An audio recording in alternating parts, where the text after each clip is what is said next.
Welcome back, and now for the news in detail. UN Secretary General Antonio Guterres says human rights in occupied Kashmir must be respected. He was addressing the Sustainable Development and Climate Change Conference in Islamabad. Guterres called for a dialogue between India and Pakistan to resolve the Kashmir issue and the ongoing water disputes. He cited UN's Human Rights Council reports to stress upon the situation in occupied Kashmir. If there has been any solid contribution for that are the two reports that were presented by the Human Rights High Commissioner on the situation that I believe have had a very important role in clarifying the situation. So our strong commitment is clear. Human rights must be respected everywhere in the world, but also there.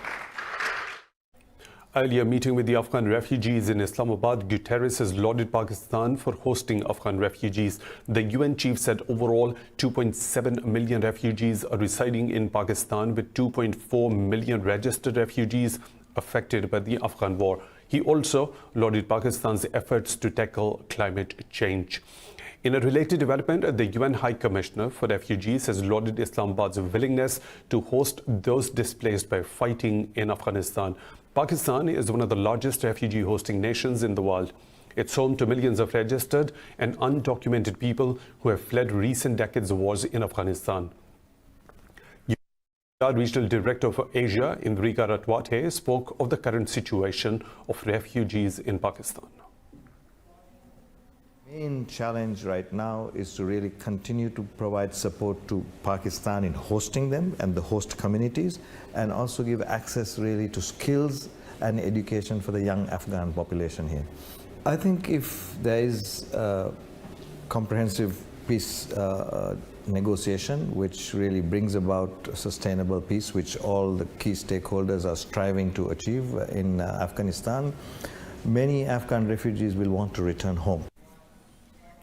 Around 4.4 million Afghan refugees have returned to their country from Pakistan, but millions still remain in the country.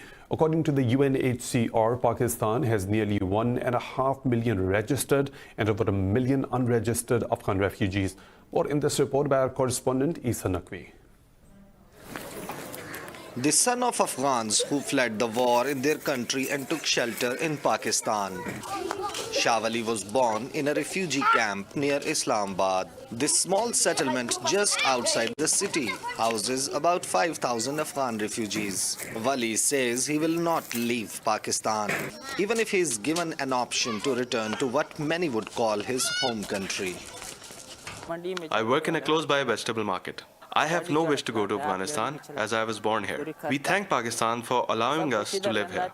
I have Pakistani friends here, and if asked to go back to Afghanistan, then I have offered my friends to go there with me. Wali is not alone. Pakistan's hospitality has won over many like him who now call this country their home. My mother and father came here. I have never been to Afghanistan. All I know is that there is war in Afghanistan, but here we live in peace. I cannot go to Afghanistan. Experts say the influx of Afghan refugees to a struggling economy like Pakistan has always had socio-economic repercussions. Pakistan's generosity has not been fully acknowledged by the international community. The issue of Afghan refugees in Pakistan has been like a festering wound. With the arrival of the refugees, particularly in the Khyber Pakhtunkhwa and Balochistan province, we saw a rise in crime, social crimes. We saw a rise in the drug trafficking. On her visit to Pakistan last year, former UNGA President Maria Fernanda Espinosa called for compensating Islamabad for housing millions of Afghan refugees. But the pledge has yet not been translated into action. As the peace talks between Taliban and the US finally seem to be making a headway, and the holding of International Refugee Conference in Islamabad, there are hopes for a voluntary, dignified and sustainable repatriation of these refugees to Afghanistan. Reporting for Indus News, Isa Naqvi, Islamabad. For more on this, we have with us Masood Rahimi, analyst from Kabul. Thank you, Masood Rahimi, for your time. Pakistan has been hosting Afghan refugees for over 4 decades now. How has it contributed to making their lives better there? Good afternoon. Thank you for joining us with your programs. For sure, it's 40 years from 1980 until right now. The Pakistan is the main country of the world. They give place for millions of humans. More millions was from Afghanistan for the escape from the wars. What situation was going on in this country? They get two supports for Afghan peoples. One of the first of the wars between Afghans, Mujahideen with the Russia militaries. The second support was they gave the Pakistan place for second house of Afghan peoples. We are really appreciated. We appreciate for much support of government of Pakistan for our refugees. In this is the main guest in the world that they give support for Afghan peoples, and we appreciate for much support of United Nations that they stand behind the government of Pakistan and refugee bases, and they gave the highest support for Afghan nations. We appreciate it. For the meanwhile, we have already war is continued right now, not done it yet. In maybe 1.5 million our population, or maybe 2 million is living right now in Pakistan in safe place. They will continue their education. We have reports from Pakistan many times from our peoples. They are happy with their education, with their lives. They are safe with everything. Now we hope that the USA and international community, it's not a discussion between Taliban. Masood, Afghan refugees consider Pakistan their home now. Will they be happy to go back to their country after a peace agreement? I want to mention for viewers, when the peace real come to Afghanistan, we tried too much when we broke the Russia also in Afghanistan, but we was hope for the peace. But the peace is not coming in.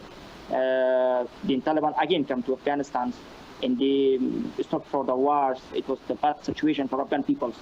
Our peoples that live in Pakistan, when they have citizen of theirs, so already they are born over there, so they will come with their parents. Those people, they are really not trust. Is it right? Is it true that the real peace is coming in Afghanistan? No.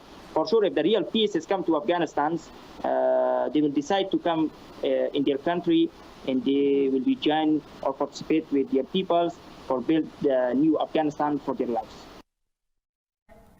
Masood Rahimi, thanks for talking to Indus News. Now moving on, Pakistan has been one of the longest serving and the largest contributors to the UN peacekeeping missions for the last 66 years. Throughout the decades, Pakistani missions have served across the world, including Africa, Central Europe and Central Asia. More in this report.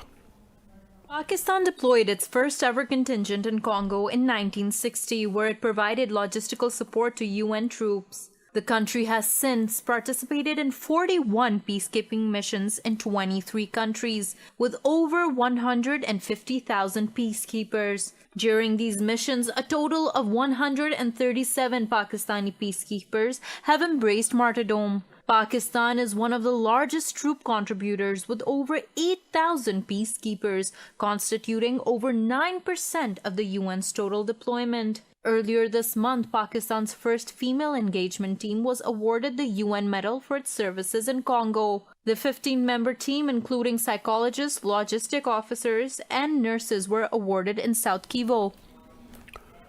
Moving on to India, where Anti-Citizenship Act protesters in Delhi's Shaheen Bagh are marching on Union Home Minister Amit Shah's residence. The protesters said the step is being taken because Shah announced anyone who has a problem with the act can meet him. Meanwhile, the district administration in Moradabad has issued a notice of $140,000 to organizers of the protests. The notice said protests have led to the extra deployment of police, increasing the expenses of the security forces. The Modi government has been facing protests and demonstrations for the last 3 months, in which 27 people have been killed. UN Deputy Envoy to Libya Stephanie Williams says countries are violating the arms embargo in Libya as if it's a joke. Speaking in Munich, the UN official said those who breach the embargo must be held accountable. The UN envoy called for an end to foreign intervention in the war-torn country. Williams said it is the Libyan people who will continue to suffer if the embargo isn't enforced. The UN envoy said there are violations by land, sea and air that should be monitored. She said the influx of advanced weaponry in Libya is very dangerous for regional peace and security. Violations that are, happening on land, sea, and air, and that all needs to be monitored, and there needs to be accountability, ultimately. Libya is awash in weaponry, and now advanced weaponry, and that's very dangerous for regional peace. Russia says it will continue searching for ways to resolve crises in the Middle East, North Africa and the Persian Gulf. Speaking at the Munich Security Conference, Russia's Foreign Minister Sergei Lavrov said Moscow wants to stabilize the global situation. Lavrov said Russia intends to promote a balanced approach for a fair resolution of the Palestinian-Israeli conflict. He said Russia will stand for the unacceptability of substituting legally binding decisions on Iran's nuclear program by illegitimate unilateral actions. Speaking about the Syrian conflict, Lavrov said Russia and Turkey have a very good relationship, but it doesn't mean that they agree on every issue. The foreign minister said converting the Middle East into a theater of geopolitical competition and using terrorists for the attainment of goals is unacceptable. In Palestine, Israeli warplanes have carried out multiple airstrikes in the Gaza Strip. In a statement, the Israeli army said its fighter jets and helicopters targeted Hamas installations after 2 rockets were fired from Gaza. No casualties have been reported yet. Tensions between Israel and Palestine have been rising since US President Donald Trump presented his Middle East peace plan. Trump's plan gives Israel a green light to annex key parts of the occupied West Bank. Moving on to Iraq, where multiple rockets have hit a US-led coalition military base in Baghdad today. A US military official said the assault sent warning sirens blaring across the green zone. There have been no reports of casualties or significant damage so far. The attack comes just hours after one of Iran-backed groups of Hashd al-Shabi military network announced a countdown to oust US forces from Iraq. In a tweet, the group posted a picture of an American military vehicle saying they are closer to the US base than expected. No one has claimed the responsibility for the attack yet. Since October, it is the 19th attack to target either the embassy or the US troops in Iraq. More stories to follow right after a short break.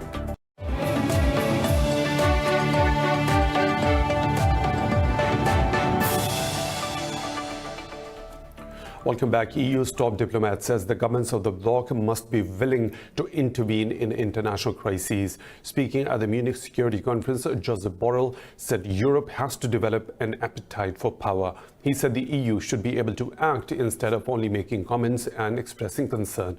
The EU is the world's largest trading bloc, but often fails to speak with one voice on foreign policy. The governments of the bloc are divided on several international issues like Libya and Venezuela. Regarding differences, Borrell said when there is no unanimity in the EU, the remaining majority have to act. With new leadership in Brussels, the EU has launched into a flurry of diplomacy since January, particularly on the Middle East.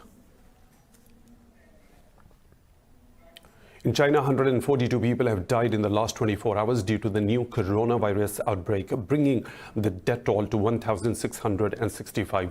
The National Health Commission says over 2,000 have been confirmed infected, increasing the total number of the cases to 68,500. Details in this report. With hundreds of deaths by the novel coronavirus every day, China claims the number of new cases has dropped for the 3rd consecutive day. Chinese health officials say the drop shows that the epidemic is controllable overall.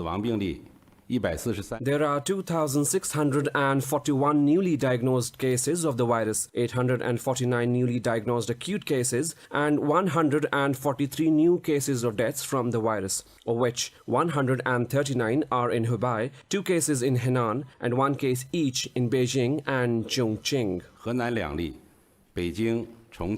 The World Health Organization says the global community should join efforts to develop a vaccine for the new coronavirus. The global health body said it will also financially help develop medicine and make it accessible for everyone. We need to make diagnostics, we need to make vaccines, we need to make treatments, and we also need to communicate more effectively with our populations as to how they can protect themselves. And we've seen that in communities in China and Singapore. We need to empower our communities. Tens of millions of people in China are still facing heavy restrictions on their day-to-day activities as part of the government's efforts to halt the spread of the virus. French President Emmanuel Macron says Europe is about to become a continent that doesn't believe in its future. Speaking at the Munich conference, Macron said European countries have to accept disagreements and cannot be a junior partner to the US. Macron said Europe needs to strengthen its defense for greater sovereignty. But he said greater European military cooperation was not a project against NATO. He said common security in the EU has two pillars, NATO and a Europe of defense. Macron said Europe requires the ability to act independently and produce its own policy. If we have no freedom to act, then we have no credibility in foreign policy. And we can't be a junior partner to the United States of America, because sometimes we have disagreements that we have to accept. On Iran, we have disagreements. If we haven't found all financial and economic and military sovereignty, then we can't have a proper foreign policy. Britain says its post-Brexit rules will turn off the tap of foreign low-skilled workers. Interior Minister Priti Patel said all the skilled workers will need to earn enough points to work in the UK. Patel said foreign workers will need to speak English, have a firm job offer and meet the salary requirements to enter the country. At the moment, EU citizens are able to move freely between the member states. The Brexit campaign was fought over immigration rules in a bid to bring down the number of people arriving in the country.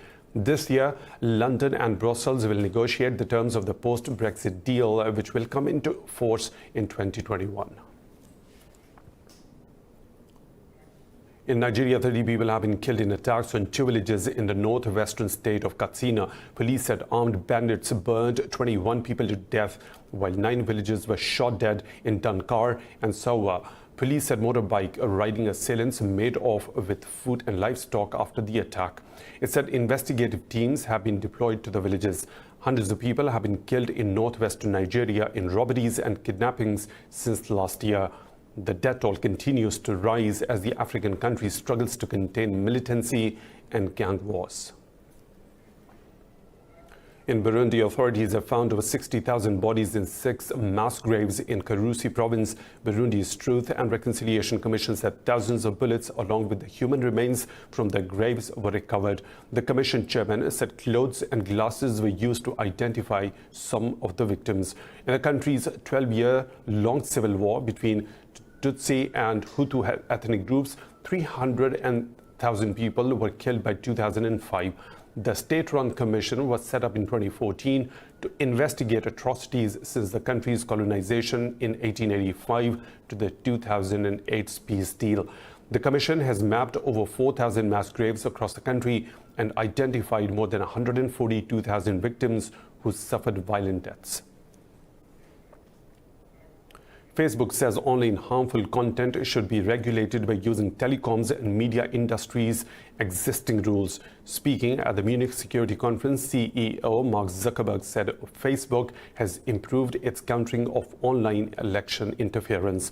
Zuckerberg said his company employs 35,000 people to review online content and implement the security measures.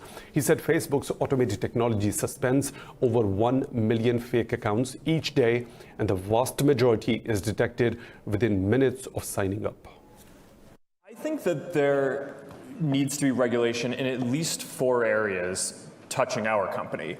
And they are elections and political discourse around content more broadly, content moderation, privacy and data portability. In India, stand-up comedy is becoming an increasingly prominent art form, but those comics not telling the ruling BJP's narrative are being subjected to censorship and intimidation. More in this report. Satire is a part of the political narrative in most modern democracies. But this can't be said for India, where anti-government comedians are facing a two-pronged attack of censorship and state intimidation. However, Kunal Kamra, a prominent anti-BJP comic, says this doesn't bother him. censorship will only improve me. It will make me sharper, it will make me wittier. I know all the laws, I skirt around it, and I say what I have to say. Kamra was recently banned from a number of private airlines after heckling a prominent pro-BJP TV anchor during a flight. The move has been condemned widely as an excessive use of state power. Despite all that, Kamra managed to find his way to Singapore, where the Indian diaspora is eagerly buying tickets to his show. It's a lot about Modi, it's a lot about the political situation in India. So he weaves it in very well in jokes and the messages comes out. So it's not for everyone, absolutely not for the Modi supporters, but I think people who are very much balanced and who are aware of what's going on in India. So they would love his shows. New Delhi is struggling to put a lid on mass unrest since it introduced the widely unpopular Citizenship Amendment Law, which has been condemned as anti-Muslim. Time and again, the BJP government and its supporters have resorted to high-handed tactics against protesters. This includes numerous shootings at demonstrations as well as violent threats.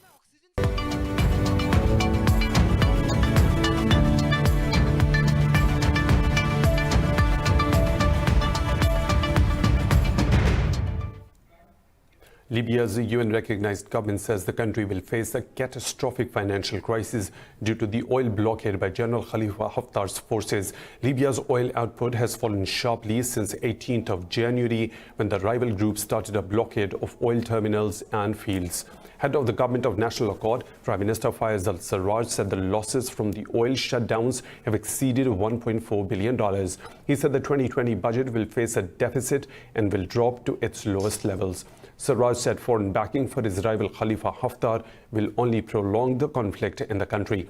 State-run National Oil Corporation warned earlier that oil output will eventually fall to 72,000 barrels per day from about 1.2 million previously. Haftar's Libyan National Army and al-Sarraj's GNA have been fighting since April last year for the control of the capital Tripoli.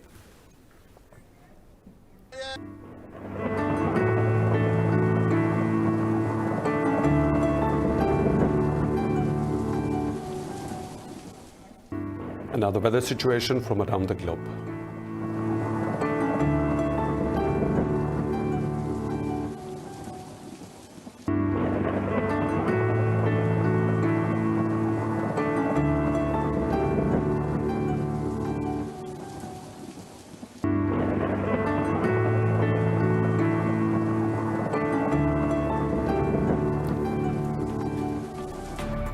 And that's all for now. For the latest updates, you can follow us on social media at Indus.News.